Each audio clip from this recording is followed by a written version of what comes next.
যেই রাতে তুমি আমার মায়ের নবীকে নিয়ে হিজরত করেছো, আমার নবীর অপেক্ষায় তুমি দরজার পাশে দাঁড়ায়া থাকছো 40টা রাত। যেই রাতের জন্য অপেক্ষায় তুমি ঘুমাও নাই, 40 রাত তুমি বিছানায় পিঠ লাগাও নাই, কখন জানি আমার নবী দরজার পাশে এসে ডাক দিয়ে কই, আবু বকর, দরজা খুলতে যদি দেরি হয় তাহলে আমার নবীর কষ্ট হবে, এজন্য বিছানায় তুমি পিঠ লাগাও নাই, দরজার পাশে এক টিপে দাঁড়ায় থাকছো। মায়ার নবী, দয়ার নবী, চতুর্দিকে দুশ্মন আমার নবীর ঘর ঘেরাও করে ফেলল। আল্লাহ বলতেছে, বন্ধু আজ রাত তুমি হিজরত করবে, হিজরত করবি আজ রাত। আল্লাহর নবীকে আল্লাহ, যাবো কোথায়? আল্লাহ কই, যাও আবু বকরের কাছে যাও। আল্লাহর নবী কয়, আলী, আমার বিছানায় তুমি চাদর মুড়ি দিয়ে ঘুমাও, দুশ্মনদের কিছু আমানত আমার কাছে রয়েছে, আমানত নিয়ে যদি আমি নবী চলে যাই তাহলে দুশ্মনরা বলবে মুহাম্মদ আমাদের আমানত নিয়ে চলে গেছে। না না, আমানতগুলি তুমি তাদেরকে বুঝাইয়া দিও, এই যে নাও অমুকের এই জিনিস, অমুকের ওই জিনিস। নবীজি আমানত বুঝাইয়া দিয়ে যাচ্ছেন আলীর হাতে। কত গুরুত্ব নবীজি দিছেন আমানতদারি। লা ঈমান লিমান লা আমানাতা লা, লা ঈমান লিমান লা আমানাতা লা, লা ঈমান লিমান লা আমানাতা লা। নবীজি বলেন, যার আমানতদারি নাই তার ঈমান নাই, যার আমানতদারি নাই তার ঈমান নাই, যার আমানতদারি নাই তার ঈমান। আল্লাহ নবী বলে, আলী বিছানায় তুমি শুয়ে পড়ো, আর দুশ্মনদের আমানত আমি তোমাকে বুঝাই দিলাম। নবীজি, আল্লাহর নবীকে দুশ্মনরা এতটাই বিশ্বাস করত, আসছে নবীকে হত্যা করার জন্য যারা, এরাই নবীর কাছে তাদের টাকা পয়সা স্বর্ণ অলংকার আমানত রাখত।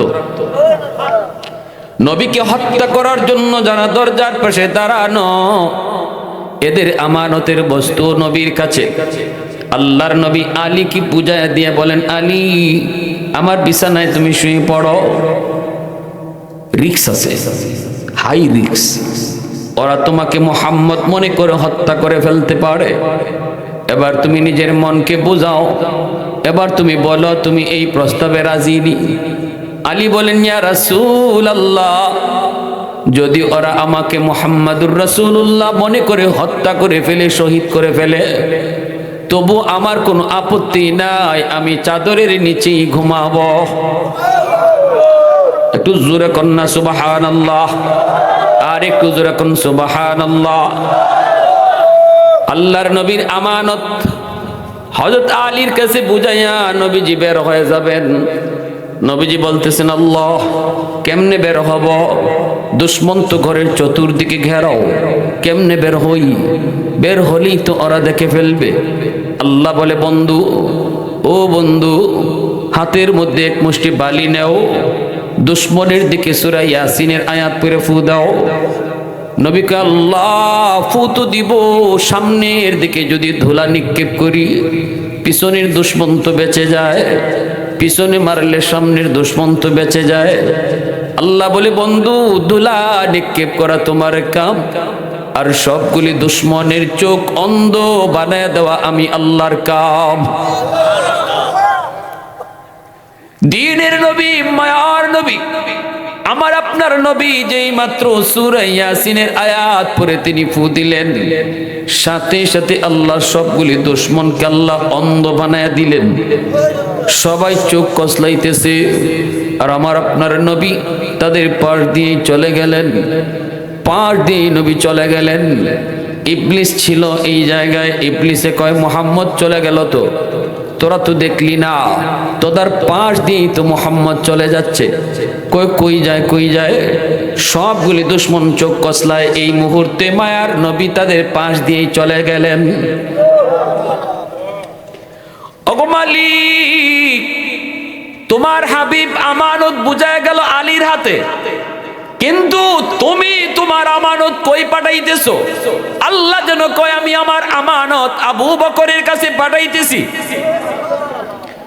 দ্বীনের নবী, মায়ের নবী, রহমতের নবী সিদ্দিক আকবরের দরজার সামনে এসে দাঁড়ালেন। নবীজি দাঁড়ায় আস্তে করে নক করলেন আবু বকর। সাথে সাথে সিদ্দিক দরজা খুলে দিলেন। আল্লাহর নবী আবু বকর, এত আস্তে করে ডাক দিলাম, এত আস্তে করে ডাক দিলাম, পিছনে দুশ্মন আমার পিছনে ধাওয়া করে। আবু জাহেল ঘোষণা দিছে, মুহাম্মদকে যে ধরতে পারবা 100 উট পুরস্কার। সবগুলি দুশ্মন পিছনে পিছনে ঘুরে আমি নবী আস্তে করে একটা টোকা দিলাম। আস্তে করে আবু বকর বললাম, কেমনে তুমি দরজা খুলেছ? তুমি কি ঘুমাও নাই?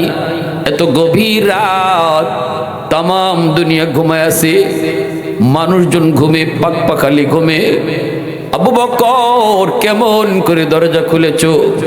সাথে সাথে সিদ্দিক চোখের পানি ঝরায় কয়, নবী গো, 40 দিন আগে বলেছিলেন আবু বকর যে কোনো এক রাতে তোমাকে নিয়ে আমি নবী হিজরত করব। সতর্কতাই ক মনে পড়েনি গো নবী? আজ থেকে 40 দিন আগে। আল্লাহ রসুল কয়, হ। সিদ্দিক বলে, সেই দিন থেকে কোন রাত আমি বিছানায় পিঠ লাগাই না। দরজার পাশে দাঁড়ায় দাঁড়ায় অপেক্ষা করি কখন জানি আমার নবী, মায়ার নবী দরজার পাশে এসে ডাক দেয়। সেই ডাকের অপেক্ষায় আমি দাঁড়ায় দাঁড়ায় সারা রাত কাটায় দিই। হযরত ওমর বলতেছে, কান্দে আর কই ওমর, ওমর কান্দে আর কই আবু বকর, ওই একটা রাতের নেকি, ওই একটা রাতের নেকি শুধু আমি ওমরকে দিবানি, আমি ওমর জীবনের সব নেকি তোমারে দিয়ে দিমু। আমার মায়ার নবীকে নিয়ে রওনা দিয়েছ, নবীকে নিয়ে তুমি গারে সুরে আত্মগোপন করবা। ওই তো সেই পাহাড়, এত উঁচু পাহাড়, পাহাড়ের উঁচুতে সেই গার, সেই গুহা হলো পাহাড়ের উঁচুতে। আমার নবীকে নিয়ে তুমি পাহাড়ের নিচে অবস্থান করেছো। নবীকে বলেছো, নবী গো, পাহাড় বেয়ে বেয়ে সেই গুহায় পৌঁছতে আপনার বড় কষ্ট হবে, আপনি আমার পিঠে উঠেন। আমার রহমতের নবীকে নিজের পিঠে উঠাইয়া তুমি নিজে পাহাড় বায়া বায়া সেই গুহায় গিয়ে পৌঁছ। সেই গুহার কিনারায় যেও তুমি নবীকে আগে ঢুকতে দাও নাই, দাও নাই।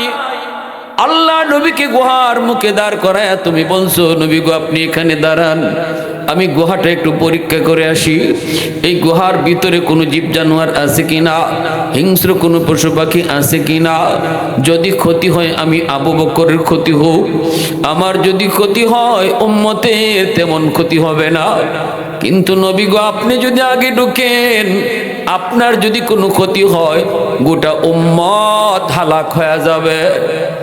আমার নবীরে তুমি গুহার মুখে দাঁড় করায় নিজে যে আগে ঢুকছো, নিজে যে আগে ঢুকছো, সবগুলি গর্তের মুখ নিজের পাগড়ি চিরা চিরা সবগুলি গর্তের মুখ তুমি বন্ধ করেছো। একটা গর্তের মুখ বন্ধ করার মতো কাপড় ছিল না, নিজের পা দিয়ে সেই গর্তটা আটকায় রাখছো। এরপরে আমার নবীরে ডাক দিছো, ইয়া রাসূলুল্লাহ আপনি ভিতরে আসেন। নবীর ভিতরে তুমি ঢুকাইছো। এরপরে আল্লাহর নবীরে তুমি বলছো, নবী গো বিশ্রাম নেন, কষ্ট হয়েছে একটু আরাম করেন। আমার নবীকে নিজের উরাতে ঘুম পাড়ায় দিছো, অথচ ঘুমের প্রয়োজনটা তোমার বেশি ছিল। এ ভাই আবু বকর, জীবনের নেকি লাগবে না, তোমার জীবনের নেকি লাগবে না, শুধু ওই এক রাতের নেকি আমি ওমরকে দিবানি। আমি ওমর জীবনের সব নেকি তোমারে দিয়া দিমু। আমার মায়ের নবীর নিজের উরাতে তুমি ঘুম পাড়াইছো, নবীজি তোমার উরাতে ঘুমায় রইছেন। এই অবস্থায় রহমতের নবী সরওয়ারে দু জাহান রাহমাতুল লিল আলামিন, দুনু জাহানের বাদশাহ তোমার উরাতে ঘুমাইতেছে। নয়ন জুড়ে জুড়ে নবীর চেহারা দেখতেছো, নয়ন জুড়ায় জুড়ায় তুমি দেখতেছো। ওই অবস্থায় তোমার যেই পাটা দিয়ে গর্তের মুখ আটকাইছো, এই গর্তের ভিতরেই ছিল বিষাক্ত সাপ। এই সাপে তোমার কামড় দিল, বিষের যন্ত্রণা, বিষাক্ত সাপের বিষ, এই যন্ত্রণা যে কামড় খাইছে সে বুঝে। এত বিষাক্ত সাপের যন্ত্রণা হজম করেছো দাঁতে দাঁতে কামড় দিয়া, তবুও বডি নড়াচড়া করো নাই। কামড় দিয়া কিরমিরি খায়া তুমি হজম করেছো, তবু বডি নড়াচড়া করো না, কারণ রহমতের নবী দু জাহানের বাদশাহ তোমার উরাতে ঘুমাইতেছে। যদি বডি নড়াচড়া করো আমার নবীর ঘুম ভেঙে যেতে পারে, এজন্য তুমি নড়াচড়া করো না। সাহাবায়ে কেরাম রাদিয়াল্লাহু তাআলা আনহুমের অন্তরে নবীজির প্রতি কি পরিমাণ ভালোবাসা ছিল। নিজের জীবন যায় যাক, তবুও নবীর একটু আরামে কষ্ট হোক সেটা সাহাবীরা বরদাস্ত করতেন না। তাবুক যুদ্ধ থেকে ফিরতেছেন আল্লাহর নবী হযরত আলী রাদিয়াল্লাহু তাআলা আনহুর সাথে।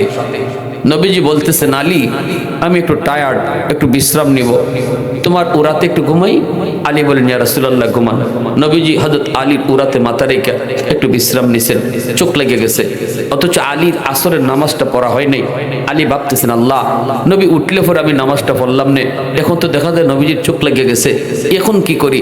হযরত আলী পেরেশান, হায়রে এখন কি নবীরে ডাক দিমু নাকি সূর্য ডুবে যাবে, আমার নামাজ কাজা হয়ে যাবে।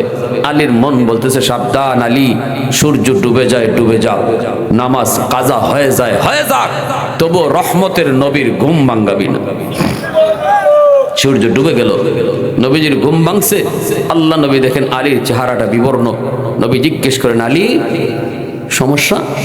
বলে, ইয়া রাসূলুল্লাহ আসরের নামাজ পড়তে পারিনি। আমার ভাইয়েরা বন্ধুরা যুবক, আল্লাহর নবী বলেন, আলী রে আমার কেন তুই ডাক দিলি না? আলী কই, নবী গো আমার মন কি জিজ্ঞেস করেছি? মন কই না রে আলী, সূর্য ডুবে যায় ডুবে যাও, যেই নবীর উসিলায় তুই নামাজ পাইলি ওই নবীর ঘুম ভাঙ্গায়া নামাজের দরকার নাই। ওগো নবীজি, না না, আপনার ঘুম ভাঙ্গালে কষ্ট হবে, এজন্য আমার মন রাজি হয় নাই। সূর্য ডুবে গেছে ডুবে গেছে, সূর্য ডুবে গেছে, কাজা হয়ে গেছে।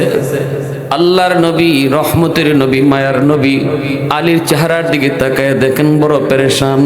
হবেই তো। নবী বলছেন, মাল ঈমান ইয়া রাসূলুল্লাহ, ইযা সাররাতকা হাসানাতুকা ওয়া ইযা সাআতকা সাইয়্যাতুকা ফাআনতা মুমিন। আল্লাহর নবী বলেন, উম্মতের দল ঈমান আছে কি নাই তুমি কেমনে বুঝবা? যদি কোনো গুনাহ হয়ে যায় তাহলে তোমার অন্তরে পেরেশানি লাগবে, বুঝবা তোমার অন্তরে ঈমান আছে। আর যদি গুনাহ হওয়ার পরেও তোমার অন্তরে পেরেশানি না লাগে, বুঝবা ঈমান নাই। কাজা হয়ে গেছে নামাজ, ফজরের নামাজ পড়তে পারো নাই, ঘুমের সাগরে বিভোর, জাগতে পারো নাই। অসুবিধা নাই, হইতে পারে এমন, কিন্তু ঘুম ভাঙ্গার পর যদি তোমার অন্তরে পেরেশানি লাগে তাহলে নবী কয় বুঝবা ঈমান আছে। আর যদি তোমার অন্তরে কোনো পেরেশানি না লাগে, আগের মতোই তুমি যেই সেই বিন্দু পরিমাণ গুনাহ হইলেও তোমার অন্তরে পেরেশানি না লাগে, রাসূল কয় ঈমানের স্কেল বলে তোমার ঈমান নাই, স্কেল বলে ঈমান নাই। আলী রাদিয়াল্লাহু তাআলা আনহুর পেরেশানি লাগলো, লাগবেই তো, ইনি তো নামাজের পাগল। আলী তো কেমন নামাজের পাগল, আলীর পায়ের মধ্যে তীর বিদ্ধ হয়েছে, এই তীর তো খোলা যায় না। আল্লাহ বলতেছে, বন্ধু আলীর তীর এমনে খুলতে পারবা না, আলী রে কও নামাজে দাঁড়াইতো, নামাজে দাঁড়াইলে পরে আলী দিন দুনিয়ার খবর থাকে না। তীর যদি খুলতে হয় আলীকে বলো নামাজে দাঁড়াইতো। আলী নামাজে দাঁড়ান, টান্না গুস্ত সিরা তীর বের করে ফেলা হয়, অথচ আলীর খবর নাই।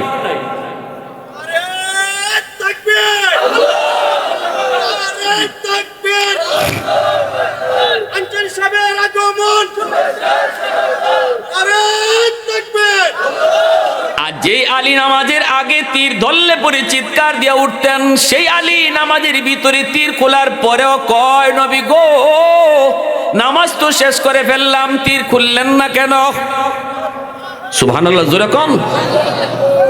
আল্লাহ নবী কয়, আলী নিজের পায়ের দিকে তাকায় দেখ, রক্ত ঝরে, তোর খবর ছিল না।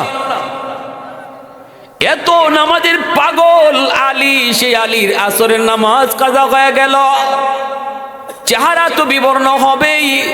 আল্লাহ নবী, রহমতের নবী, সাথে সাথে হাত দুইটা আসমানের দিকে বাড়ায় বলতেছে, আল্লাহ ও মালিক,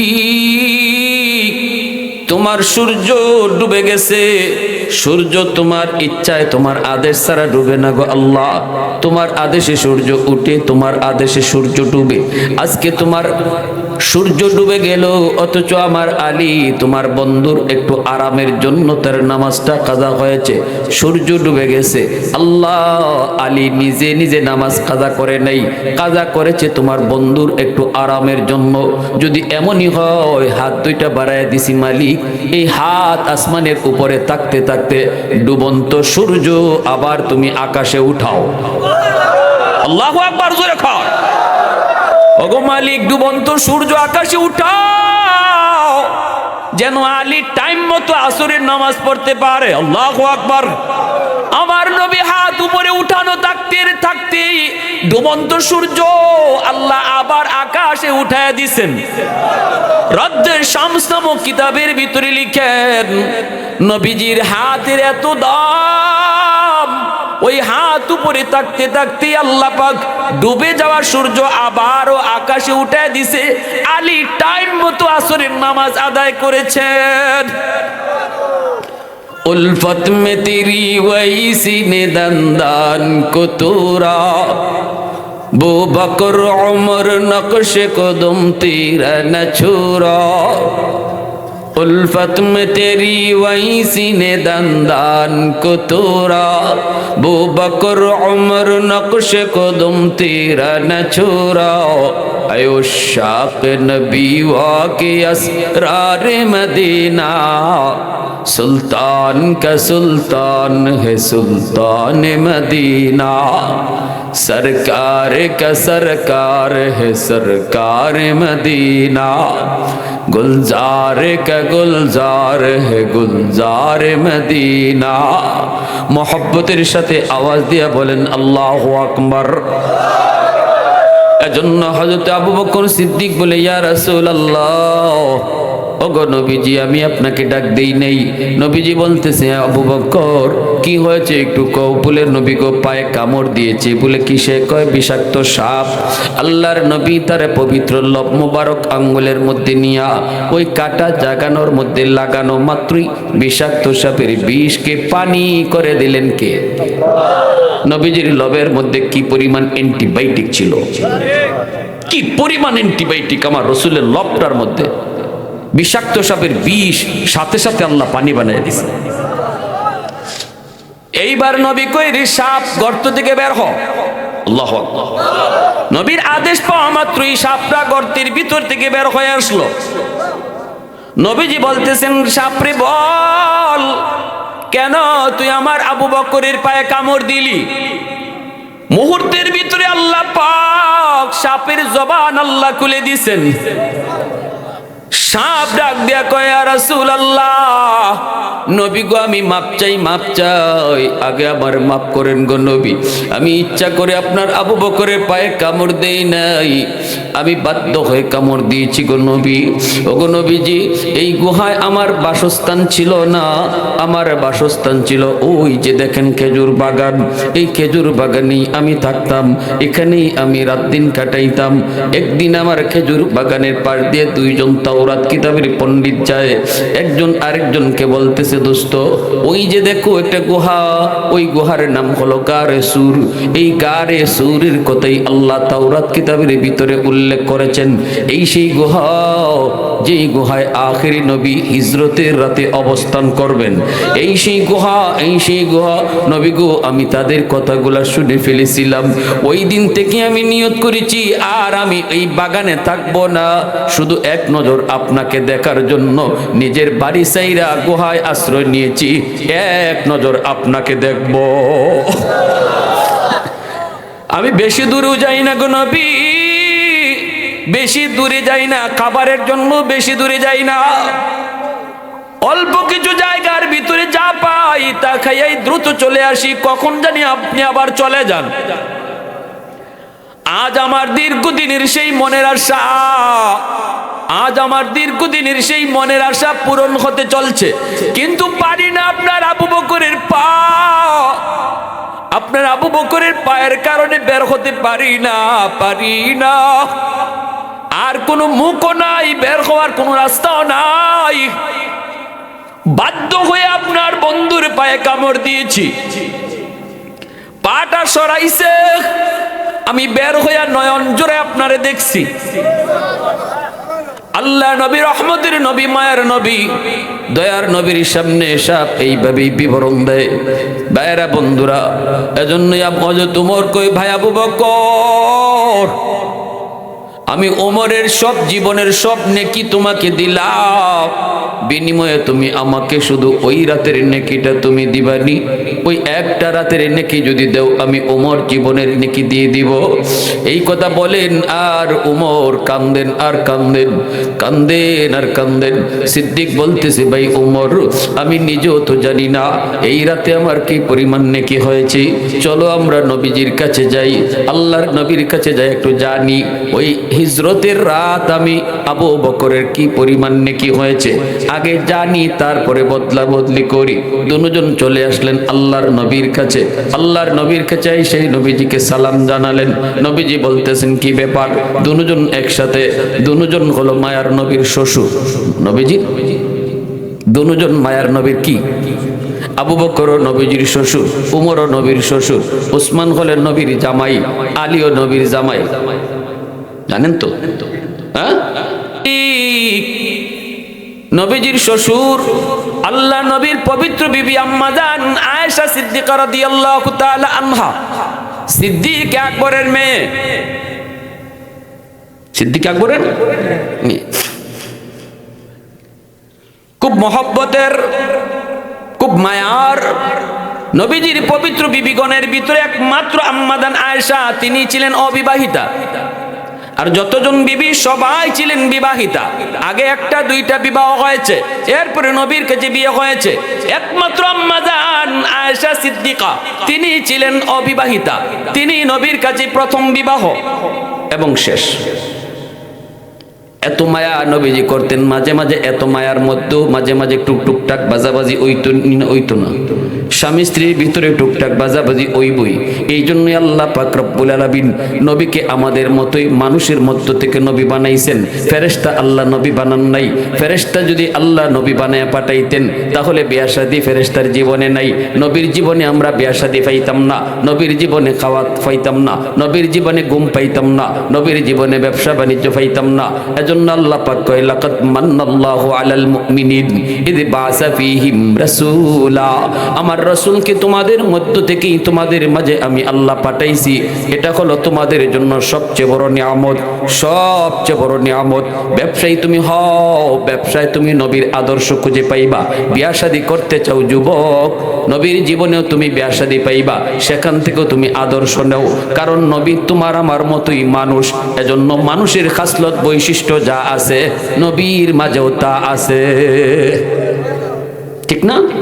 ফেরেশতা যদি আল্লাহ পাঠাইতো, তাহলে আমরা পাইতাম কই?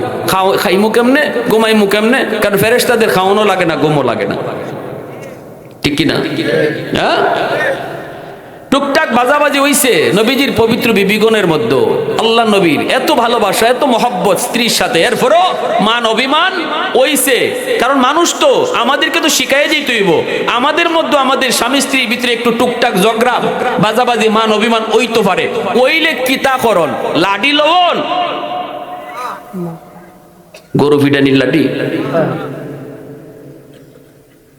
আর নাকি একবারে গুসার সুটে সদ্য গোষ্ঠী, একবারে সদ্য গোষ্ঠী ডাকালি কয় তালাক দিতে দিতে দিতে দিতে তোর নানি দাদির সহ তালাক।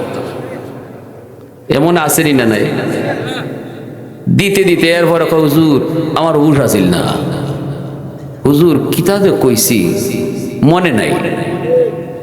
তালাক কিতা মানুষে আইসা আইসা দেয়, তালাক তো গুসার ছুটে দেয়। তে হুজুরের কাছে এই কথা কর অর্থ কি? হুজুর গুসার ছুটে কইলিছি। গুসার ছুটে কইছেন, তালাক তো গুসার ছুটি দেয়। তিনটা কইলিছেন, আর কোনো মাপ নাই, আর কোনো সুযোগ নাই। অতই যদি আপনার কি থাকে, মানে বুদ্ধি থাকে, অতই যদি আপনার ব্রেইনে হুশ থাকে, তাহলে অন্তত একটা দিয়ে থামে যান গা। এও যদি না পারেন দুইটাতে থামে যান গা, তিনও যায়েন না, ঠিক কিনা জোর? এখন তাও কিছুটা সুযোগ থাকে। তিনটা, চারটা, পাঁচটা, 10টা, তোর নানি রে, তোর দাদি রে, তোর 14 গোষ্ঠী রে, এরপরে আইন হুজুরে ফাউদিরে শেষ করবার লাগে। জি না, অত সোজা নেই, তো ডং না, বিয়াও ডং না, তালাকও ডং না, ঠিক কিনা জোর? এখন দুইটা এমনি এমনি হয়ে জায়গা সহজ করে দিছে আল্লাহ, এমনি হয়ে যায়। এত পর্যায়ে তালাকের বিষয়টা হলো দেয়ালে পিঠ লাগিয়ে গেছে আপনার, আর কোনো সুযোগ নাই। সবে মিললে চেষ্টা করছেন, দুই পক্ষের লোকে বইয়া চেষ্টা করছে, এরপরও পারে না, সংসার আগুন হয়ে গেছে গিয়া। এই অবস্থার মধ্যে আর কোনো সুযোগ নাই শরীয়তে, তখন একটা পথ রাখছে তালাকে। আল্লাহ এরপরও কয়, রসুল জানায় দিছে, কয়ে দাও রসুল, বন্ধু কও তালাকটা আমি আল্লাহ হালাল করছি ঠিক, কিন্তু এই তালাক শব্দটা, তালাক হালালের ভিতরে সবচেয়ে নিকৃষ্টতম হালাল জিনিস। আল্লাহর আরশটা পর্যন্ত কাঁপে ওঠে যখন কেউ তালাক শব্দটা মুখ দিয়ে বের করে। এটা আল্লাহ বৈধ করছে, কিন্তু আল্লাহর কাছে খুব নাপছন্দের। আল্লাহ বলে আমার কাছে খুব নাপছন্দের। কেন আল্লাহ পছন্দ করে না, এটার আল্লাহ হালাল করলো কেন? কয় একমাত্র কারণ, যখন আর কোনো উপায় নাই তখন তো একটা বিধি ব্যবস্থা রাখতে হইব। কিন্তু আমরা রইছি কিতা, তরকারিত কার লাগি লবণ বেশি হইলো, নে তোরে তালাক। ভাত কার লাগি দেরি হইলো, তুই গেলে লাগে আমার না জিগায় বেরিলে, আমার না জিগায় কেন এখানে গেলে, টুকটাক সন্দেহ মনের ভিতরে আসছে, মাইরে বুঝছি। এরপরে কান্দাকাটি, বাচ্চার চিন্তা লইয়া, এই লইয়া সেই লইয়া। আল্লাহ রসুল সাল্লাল্লাহু আলাইহি ওয়াসাল্লাম আর আম্মাদান আয়েশার মধ্যে একটু দ্বন্দ্ব লাগছে। নবীজি বুঝতেছেন, আয়েশা তুমি ঠিক না আমি ঠিক, এবার আসো একটু কৌছেন, আমি কি অযৌক্তিক কইলাম? আম্মাদান কইতেছে, জি না আমি ঠিক, আপনার কথা হইছে না। রসুল কয়, না আমারটা হইছে, তোমারটা হইছে না। এখন দুইজনেই, একজনে কয় আমি ঠিক আর একজনে কয় আমি ঠিক। আল্লাহ রসুল কয়, এক কাম করো, বিচারকটা কি